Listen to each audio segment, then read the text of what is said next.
All right, Revelation chapter 13. We'll keep this one nice, simple. He stood on the sands of the seashore. He saw a beast rising up out of the sea. You're going to read in Revelation chapter 17 that this beast is the beast from the bottomless pit. So Revelation 13, the first part of 13 begins right here. It's the exact same time frame. The devil, the dragon, is going to hand him his authority. So the beast from the abyss is not the devil. The devil over here hands his authority to the beast from the abyss, and he goes off to make war with the rest of her children. Because he can't get them, that third right there. They're being protected by Michael. He can't touch them. So now he's going to go after the rest of the children that got left behind. Group 7b up here from Revelation chapter 7, the second group, verses 10 through the end. That's who he's going to go after, and that's how their blood gets washed. So he goes after them. Now, right here, this beast comes up. He is the composite. He is all of the beasts from the book of Daniel put together. He is the fourth beast. This is Daniel's fourth beast.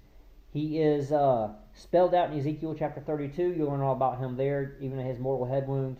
You'll learn to know more about the head wound. You got to go to the Legion with the pigs that go off and they're choked by the water. You can read the Septuagint. You'll understand what that riddle was telling you there. It's too deep to explain in this study, but that's the mortal head wound. It's right there. So, anyways, they go off. They worship the dragon. They worship the beast. Verse 5. The mouth. The beast was given a mouth. Now, this mouth was already here. But the beast was given a mouth who exercises authority 42 months. Right there. So Revelation 13, you've already got this 42 months thing shows up again. Right here. This 42 months is big. Again, there's your 42 months right there. So this is where the false prophet is his mouth. You're going to find out later. The beast from the abyss comes up right here out of the abyss. The false prophet was already here before. Important thing to note. So he opens God, blasphemes all the names, stuff like that. And you read all about that in Daniel and stuff like that. He who leads into captivity will go to captivity and all that good stuff. Now, verse 11, I saw another beast of Revelation 13. This is the second beast who has two horns, spoke like a lamb, and spoke like a dragon. He exercises all authority in the presence of the first beast when it comes out of the abyss here. He performs great signs and deceives those and has people put the mark of the beast on them and all stuff like that. Revelation out there, this is where you come up with the mark of the beast, the 666, the one who is wounded by the sword and lived, that takes you to the scapegoat.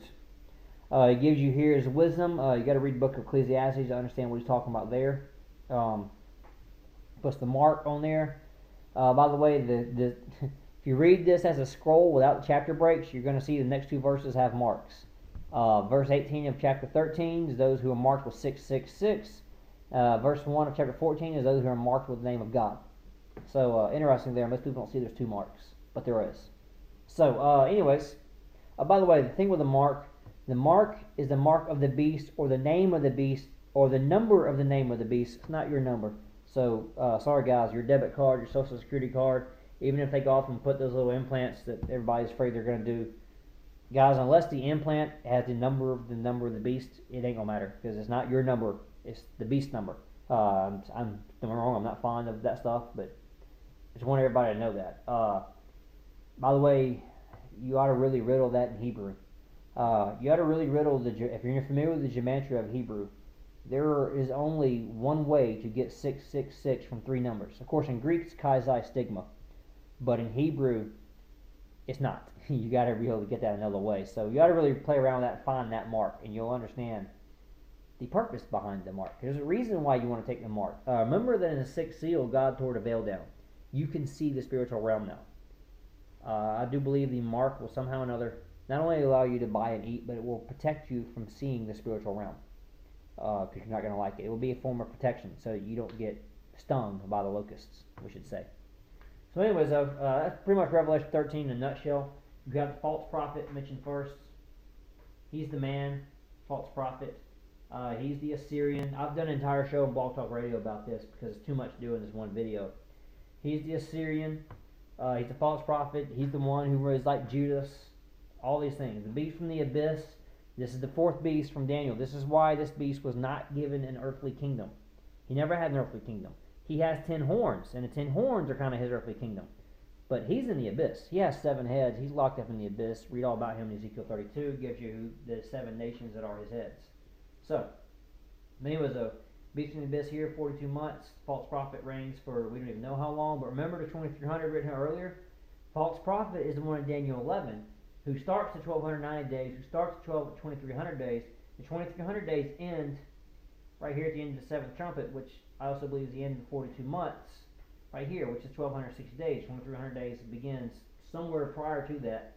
It also starts at 1290 days. What does that mean? By doing all this, I conclude the 1260 and 1290 overlap. I didn't used to conclude that, but that's a pretty recent conclusion that I might change later on down the road. But anyway, that's what I got. So this is the 42 months of the mouth. He speaks these wonderful things in 13:5. And that's also, I believe, the 1260. It's also right here, concludes at the exact same time, the end of the seventh trumpet, which is the end of the 2300 days. So, that's it. We got 5 minutes here, and we did Revelation 13. Guys, again, go to Blog Talk Radio, look for 1870 Bible Study. I think I linked it to the YouTube account where this is. I've only done like 7 or 8 shows so far, but I covered Revelation 13 in one of them.